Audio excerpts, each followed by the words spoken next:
This podcast is brought to you by the School of Advanced Study, University of London. And I think I must also echo Sietska's thanks from the start for all the help we've had in putting this conference together.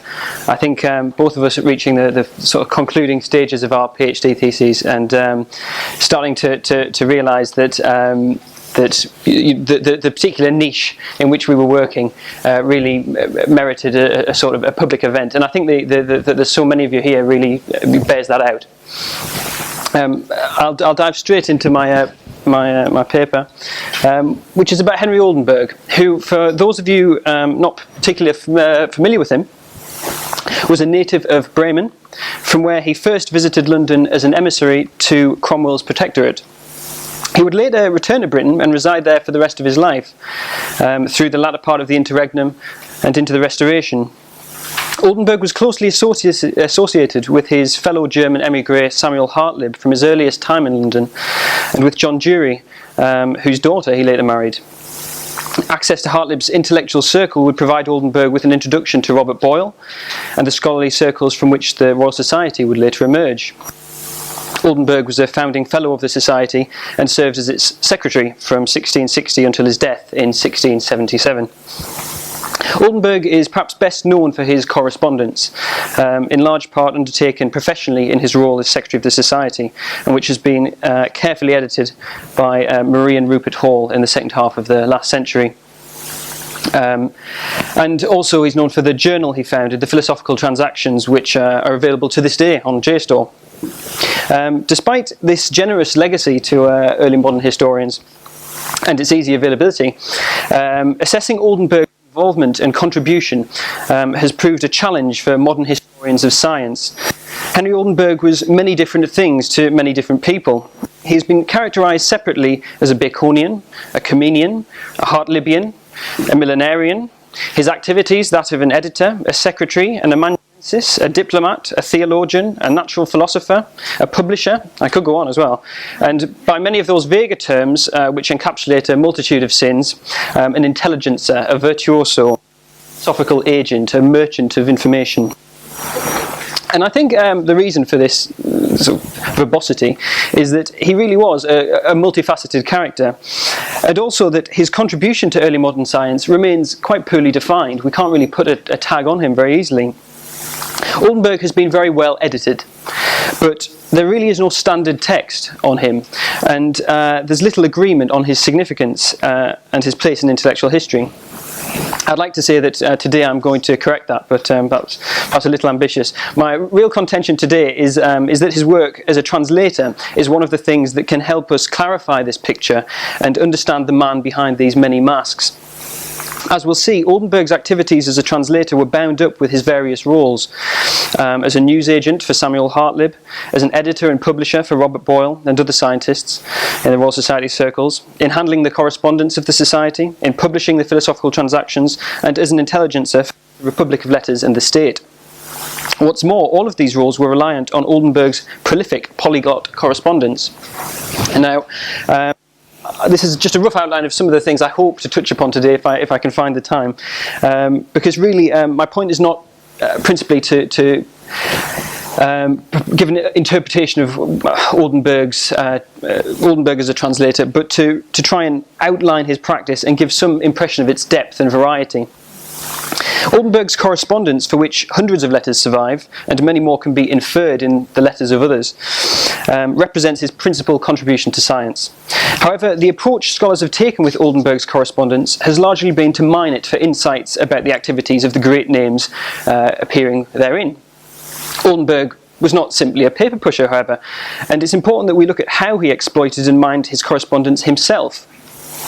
Oldenburg was, I hope to show, an informed reader, a summariser, a paraphraser and translator of the scientific information that he gathered and disseminated. And to understand his activities, rather than the activities of those he corresponded with, is to better understand the circulation of knowledge in early modern science. During Oldenburg's first spell in England, he struck up this friendship with Samuel Hartlib, and from the mid-1650s to Hartlib's death in 1662, they exchanged letters regularly. Indeed, the first real distinct body of correspondence within Oldenburg's edited correspondence are his letters to Hartlib and Boyle. written from various cities in France and Germany.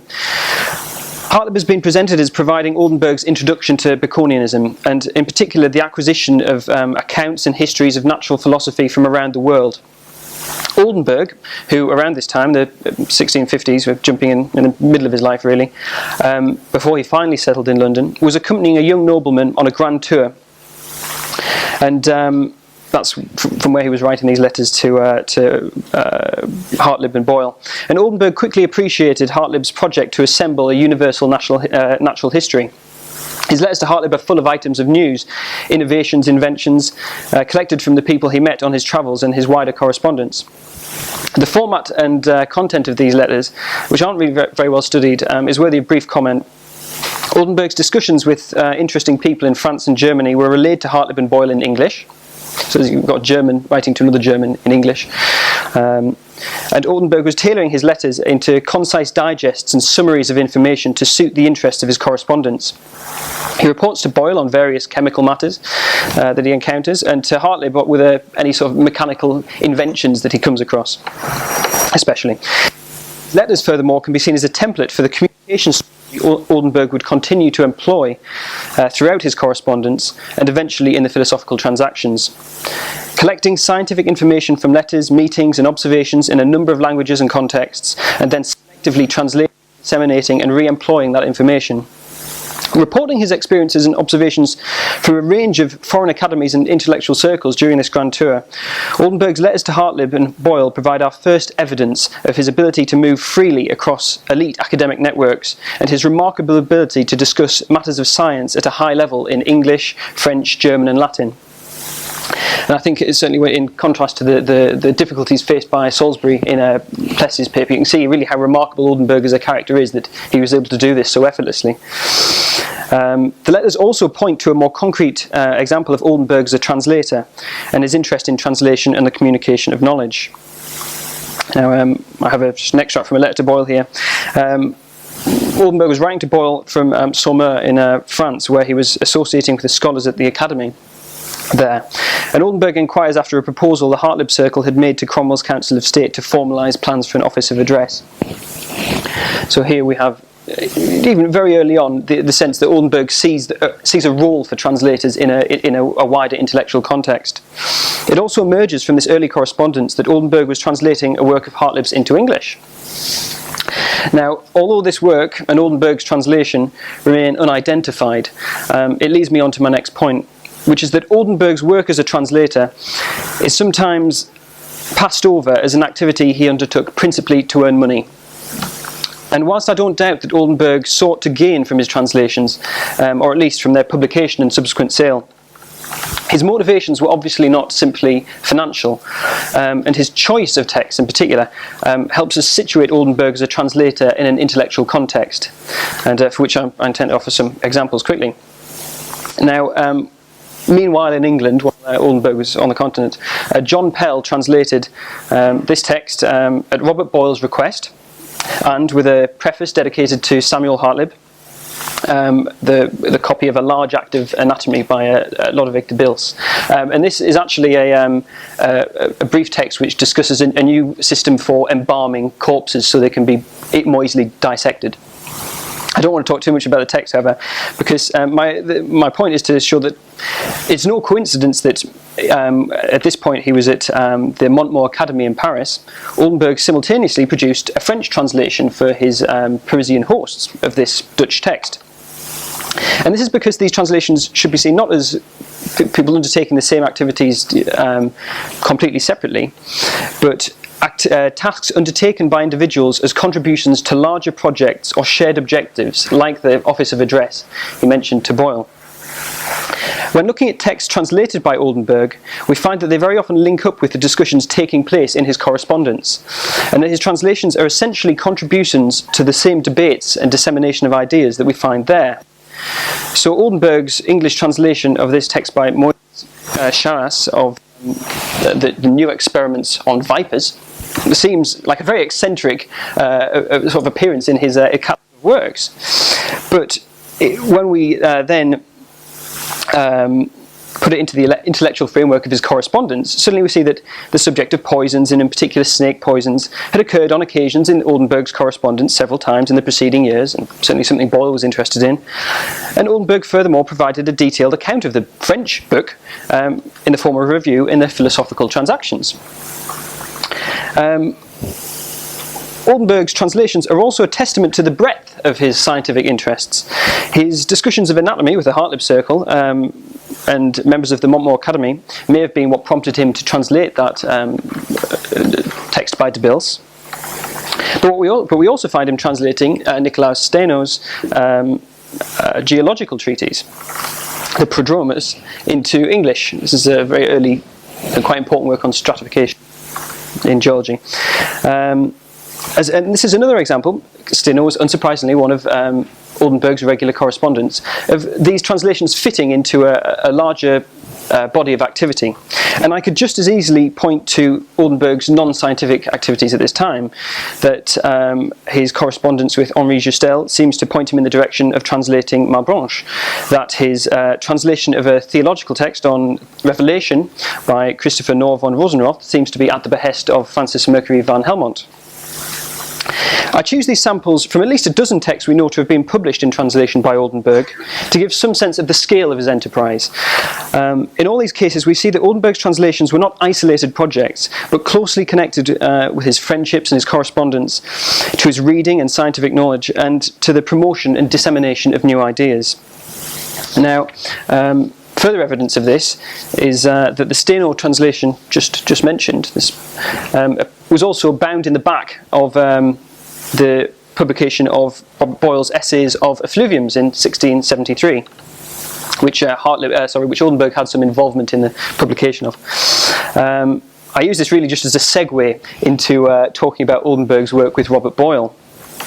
In some ways, Oldenburg was just one of the many assistants, secretaries, translators who were associated with and financially supported by Robert Boyle. Many of these figures remain unknown and quite obscure. They are the classic invisible translators.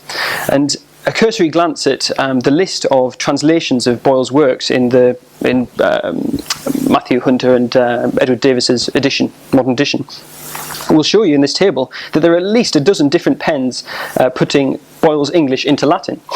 And I've provided here my own table which details Oldenburg's translations for Boyle only, or at least those that we can be quite confident about. There are several others that are contentious. And I've underlined those for which manuscripts very handily still exist in the Royal Society. Oldenburg's work for Boyle went beyond making translations. He was acquiring books and documents, editing and assisting with the publication of texts, and as I've already mentioned, providing a sort of regular redacted news brief of continental information. That is to say that he really earned the financial support he was provided with by Boyle. And it's perhaps unsurprising then that it's Oldenburg's work for Boyle which does, I think anyway, give the most weight to the image of Oldenburg as an efficient clerical and editorial assistant, as a principally non-scientific organiser at the Royal Society, for which he's gradually sort of become known in the literature. Boyle, from their earliest association, was Oldenburg's employer and patron in a way that the Royal Society as an institution would never really be. But it's thanks to this regular work that we're able to get a really useful body of Oldenburg's translations. As the table hints, Oldenburg gradually became Boyle's authorised translator. In their correspondence, we find Oldenburg criticising the efforts of other translators of Boyle's works and making concerted efforts of his own to produce accurate Latin renditions of Boyle's works as quickly as possible, often writing them at the same time that Boyle was preparing his own English versions for the press. So returning to that edition of Boyle's essay on effluviums, a note at the back gives us a sense of the context in which Oldenburg was translating. And this is really to set his activities against the challenge of unofficial and unworthy translations. And I think had I known that this was going to be a feature of Sven and Yolanda's paper, I think I would have focused more on some of the language in which Oldenburg talks disparagingly of other translators. But here, and this is supposedly a message from the printer to the reader, and I really think you can infer that it's Oldenburg at the back of it. complaining that because it had been several times found, both at home and elsewhere, that the versions of Boyle's text made abroad and not in the place, or in the case of any difficulty, the author may be so and so and so and so. But he's very keen to advise readers of Boyle's English essays that they're currently being translated into official Latin versions. This is in the printed edition, and that they should wait for them and not get any continental translations.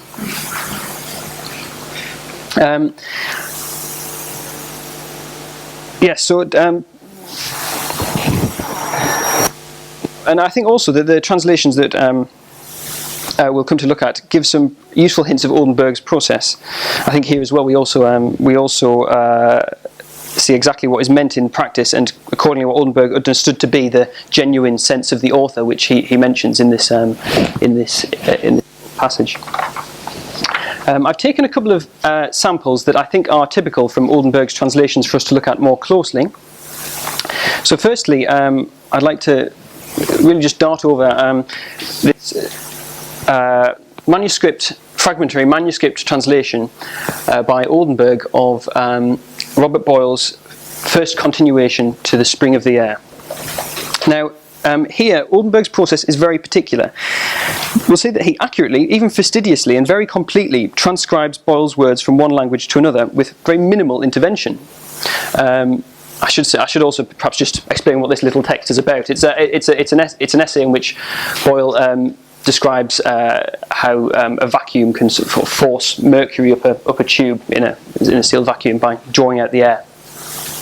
And that's the little. So I've taken this passage from Experiment 1 from Spring, first continuation. And there's Oldenburg's Latin. Now,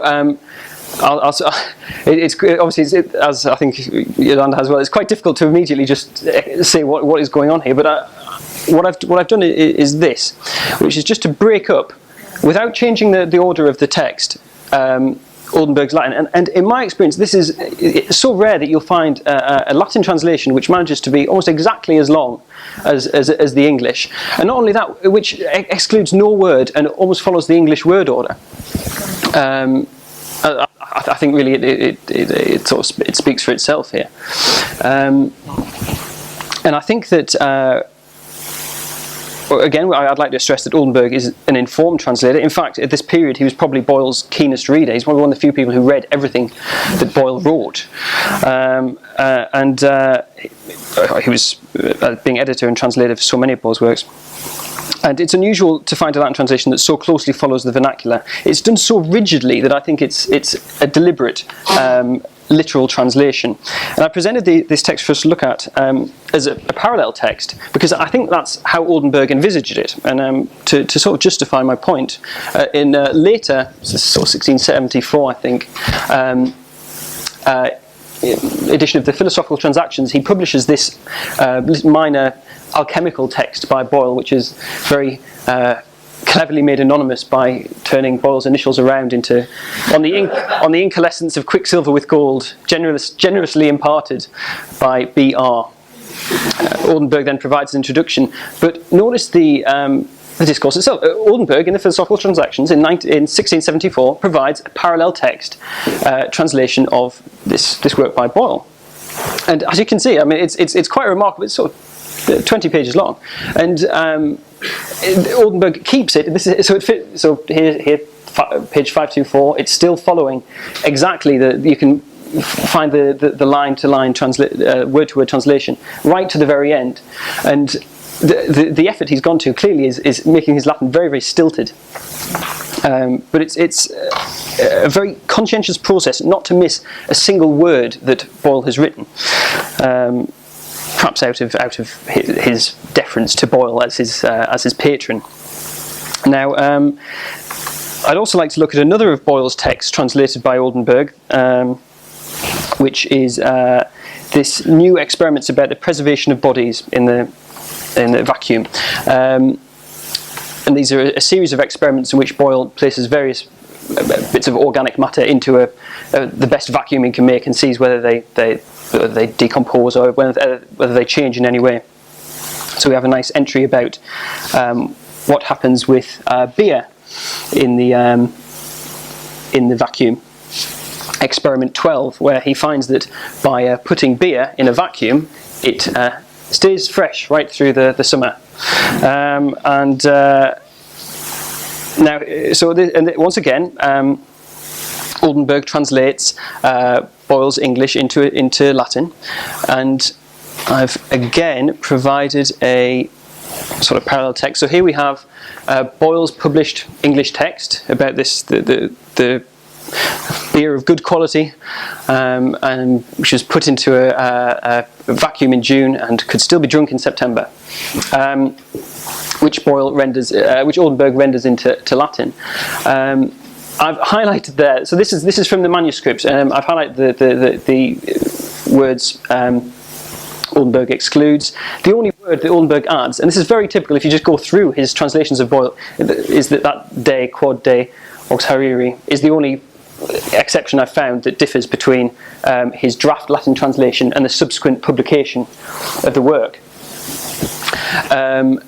You'll also see that he seems to underline the words which would subsequently be published in italics, and I think we should get a sense that Oldenburg, when he sits down to write a translation, he doesn't write a draft. He doesn't write it for his own to learn about the text. He writes it immediately for publication. It has a point, and certainly when you look at Oldenburg talking about his correspondence, when he sits down with a letter, he immediately starts writing a response. He doesn't read things for just the pleasure of learning about them. They're always being, he's finding things to send elsewhere.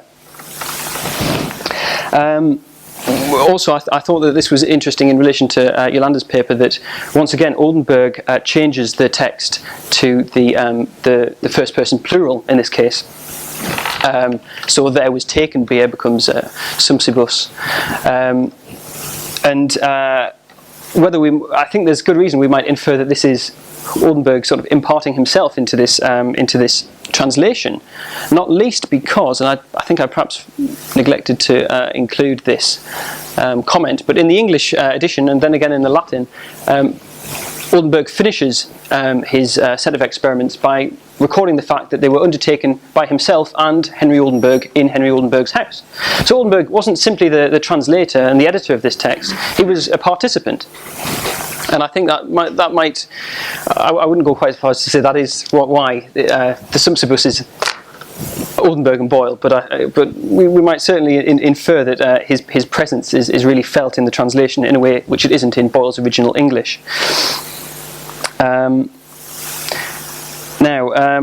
Oldenburg's association with Boyle is also bound together with their involvement with the fledgling Royal Society. And before looking at Oldenburg's activities at the Royal Society, I'd like to remark briefly on another sort of translation which we're confronted with when looking at Oldenburg's correspondence. As the many translators engaged by Robert Boyle suggests, there were other translators at the Royal Society and within its associated circle of scholars, and Oldenburg was certainly not the only capable linguist amongst the Society's members, though his language skills were notable. But what is interesting is that Oldenburg's language skills really did play an important day-to-day role in the business of the Society. Many of the letters from foreign scientists which Oldenburg received, such as this one from Jean de la Quintigny in 1663, and which survive in manuscript in the Royal Society archives, are marked in Oldenburg's hand, read at a meeting of the Royal Society. So here we are, read, so it received 27th of March, read April the 1st at the Royal Society, and then entered into the letter book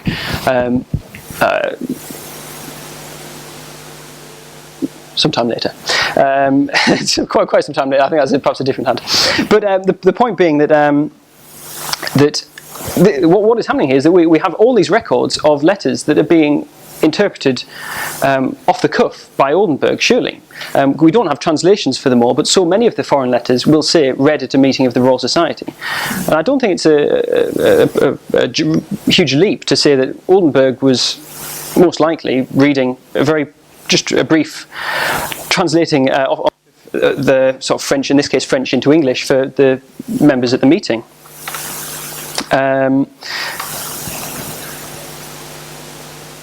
And notes like this are written on many of the foreign letters in Oldenburg's hand during his time as the Society's secretary. And I've gradually started making a note of these remarks in Dorso when I find them. But I mean, I'm not yet sure whether we can really make much more of it. And I think there are other papers today which are going to talk about the Royal Society, which might help give us a clue to what happened at these meetings. It does, however, give us an insight into the sort of interpretive work that Oldenburg was regularly engaged in at the Royal Society, reading foreign material to members at meetings and working as a sort of intermediary between the scientists, the foreign scientists and his correspondents, and the English scientists with whom he worked at the Royal Society. And so he was just really a sort of in-house translation service. And the letter, so this letter having been received in French by Oldenburg, read and discussed at the Society in English, replied to by Oldenburg in French, and the correspondence continues. It's actually about an efficient method for growing melons. And so the subject continues. The Society asks for some more details about de la Quintigny's interesting methods for efficient melon growing. The next letter, again, read to the Society, but Oldenburg also makes a written translation of it, which we have here. That's Quintigny's original French, Oldenburg's English translation, which is in the Society archives. And I really just want to draw your attention to the title at the top in Oldenburg's hand. Extract of a letter of Monsieur de la Quintigny, written to Henry Oldenburg, crossed out, and then just concerning melons. And I think that there's a point being made in that subtly edited title, which is that this translation is different from those made for Robert Boyle's treatises. It's not a complete translation, it's an extract. And Oldenburg cuts away the other topics in the letter, the polite niceties that bookend the subject of melons, but also some other relaying of books and various news, cutting it down to the isolated facts that the Society had requested for an English translation. So this act of sort of informed extraction is significant. Oldenburg converts a French letter into a single item of natural philosophical news in English. It's no longer a letter to Oldenburg. It is no longer even a letter.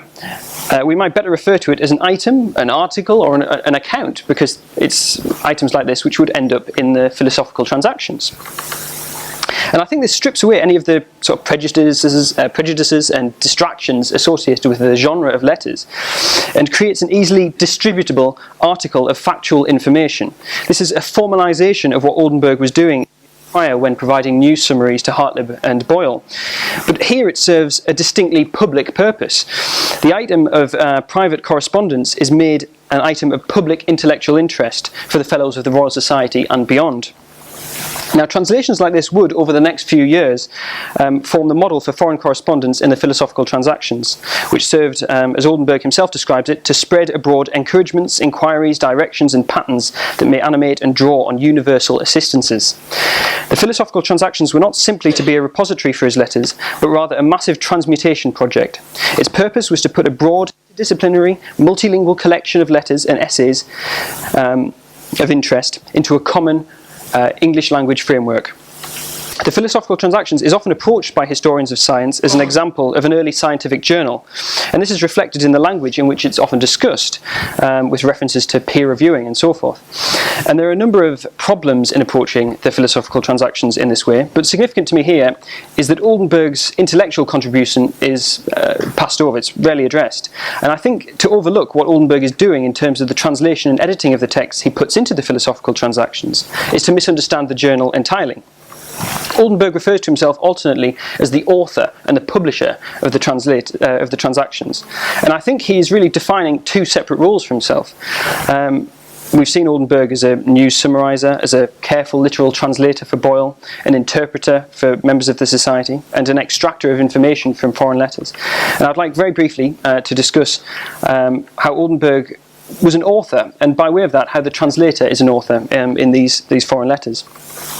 Because one of the largest collections of translated letters in the Royal Society archives also represents one of the challenges that Oldenburg really faced as a translator. This is the letters from the Dutch microscopist Antony van Leeuwenhoek, who began corresponding with Oldenburg in the early 1670s. Leeuwenhoek's dense, lengthy letters written in Dutch detailed his observations of all sorts of organic matter beneath his unprecedentedly powerful self-made microscopes. And Leeuwenhoek, who was not a particularly well-educated man, he was a draper by trade, wrote without any real attention to his style. Furthermore, he simply wrote in a stream of his observations. He didn't provide the sort of the framework of a letter, and so extracting the information from Leeuwenhoek's letters is very difficult, because it is just full of information, and you have to the translator has to immediately start selecting what is the accurate information and how it fits together. And so to return to Leeuwenhoek very quickly, this letter that Oldenburg receives at the Royal Society, which is a 10-page letter written in this very tiny Dutch hand, he renders into this 5-page English extract, which is subsequently published in the Philosophical Transactions. I'll just show. I'm obviously running out of time, but I really want to make this point, which is we can actually fit this again, trying to fit these letters into context. We see here in purple is that letter to Oldenburg, Oldenburg's manuscript translation, published in the Philosophical Transactions, and that brief English version was subsequently published in the Journal des Savants some years later. It was published again in French in the Collection Académique in the 18th century, in German in the 18th century, all based not on Leeuwenhoek's original Dutch, but on Oldenburg's English. So we have, for over 100 years, Oldenburg's English provides most scientists' introduction to the work of Leeuwenhoek. This is an area which I'm just starting to really to research on, so I'm quite happy to sort of draw to a close here. But to say that even when you're looking today at the modern edition, the 20th century edition of Leeuwenhoek's letters, you find that they're presented as a parallel Dutch-English text. Their English text is heavily based on Oldenburg's English from the Philosophical Transactions. So to this day, really, these sort of extracts done by Oldenburg are having a huge effect on the interpretation. Whether we can quantify this remains to be seen, of Leeuwenhoek's observations. If you like, Leeuwenhoek is being seen through the prism of Oldenburg as a translator. And as I'm running short of time, I'll close on that point. Thank you.